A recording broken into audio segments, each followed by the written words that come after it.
Today on Pro Church Daily, we're talking about 5 qualities of a powerful sermon quote. Well, hey there, and welcome to Pro Church Daily, the show where in 10 minutes or less, you're going to get a daily dose of tips and tactics to help your church share the message of Jesus while we try and navigate the biggest communication shift we've seen in the last 500 years. I'm your host, Alex Mills, joined as always by the boss man, it's Brady, Shearer, and today we're talking about 5 qualities of a powerful sermon quote.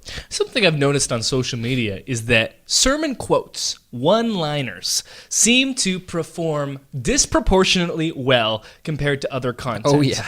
And so we wanted to kind of analyze what makes a great one-liner from a sermon, what makes a great sermon quote, and how can we better identify them and curate them. And so we've got 5 qualities that I've kind of pulled out from looking at some examples, and we're going to give you some examples as well. Sweet. And to hopefully help you create better one-liners that can distill and take big truths and make them easily digestible. Mm-hmm. So tip number 1 is to use alliteration. Of course, alliteration is the occurrence of the same letter or sound in closely connected words or phrases. Love it. So let's talk about a couple of examples. These all come from the one-liner designer himself, Stephen Furtick. Example number 1, are you worrying about something God has already worked out? So here we have the comparison of worrying and the working out of God. 2 W's, alliteration. Example number 2. Your routine creates your results. Routine, results, alliteration. Example number 3, destiny is never without difficulty. Not only do we have alliteration with the first letter of those 2 words, but also the last letter of those 2 words. I call that double alliteration. That's a classic DA maneuver.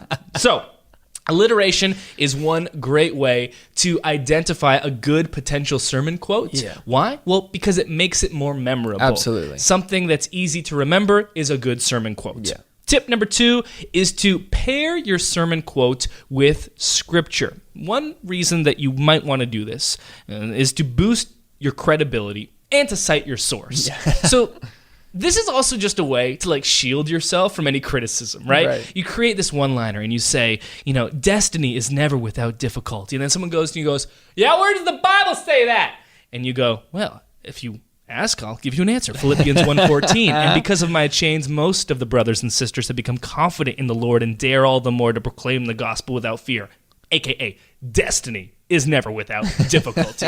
And this is something that Furtick and Elevation do a great job of. Yeah. If they have a one-liner, they'll often use the description, the caption of the actual post just to inject a scripture reference. Because look, all truth is God's truth. That's the original source of all good things. And so if you found a different way to say it, hey, the source is still scripture. Yeah. So find a way to go back to that. So to use one of our early examples, we talked about, are you worrying about something God has already worked out? Hey, can you prove that to me? Romans 8:28, baby. Oh. And we know that in all things, God works for the good of those who love him, for those who have been called according to his purpose. I'm going to share that.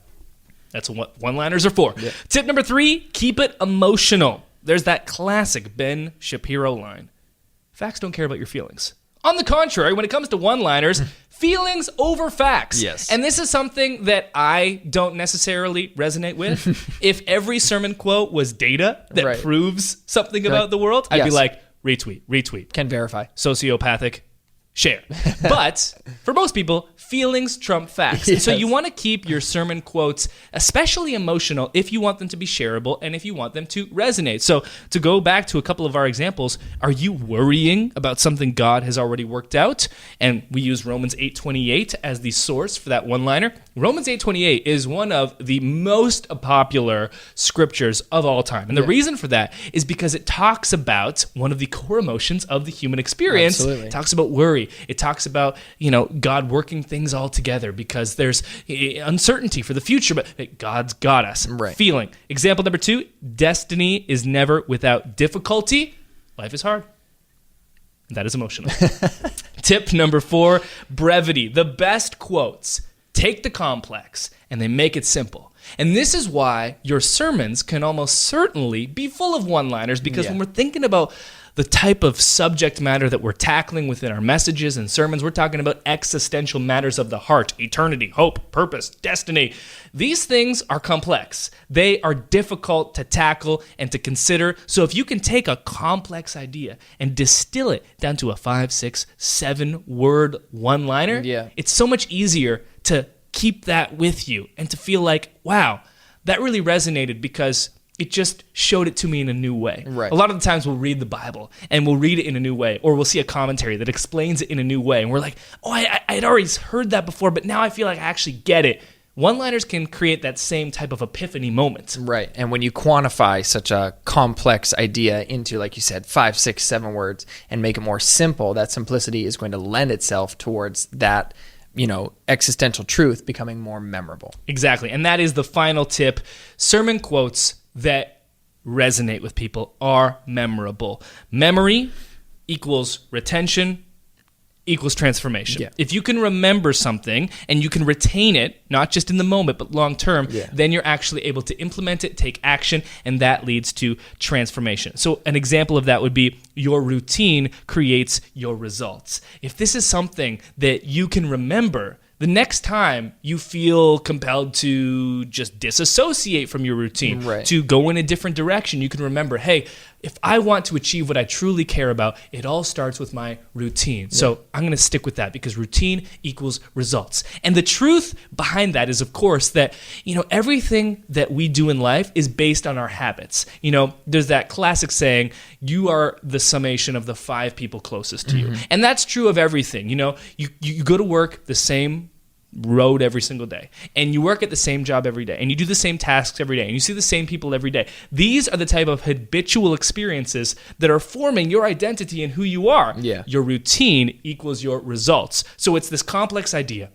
It's distilled down to something simple. It's made memorable. And once it's memorable and you retain it, now it can become actionable, which is what makes it transformable, which is maybe a one-liner itself. You're welcome for Write that it one. down, tweet it.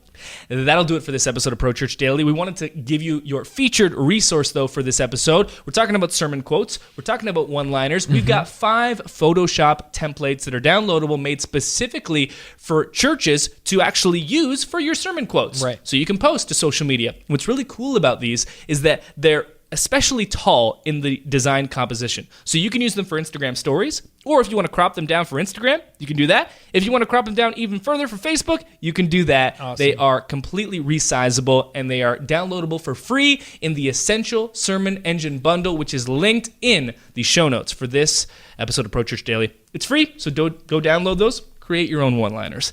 That'll do it for this episode of Pro Church Daily. We'll see you next time. Hey, thanks for watching this episode of Pro Church Daily. Make sure that you subscribe to this channel so you never miss another one. And don't you dare leave this page until you've liked this video. Smash the like button. Smash it! There it is.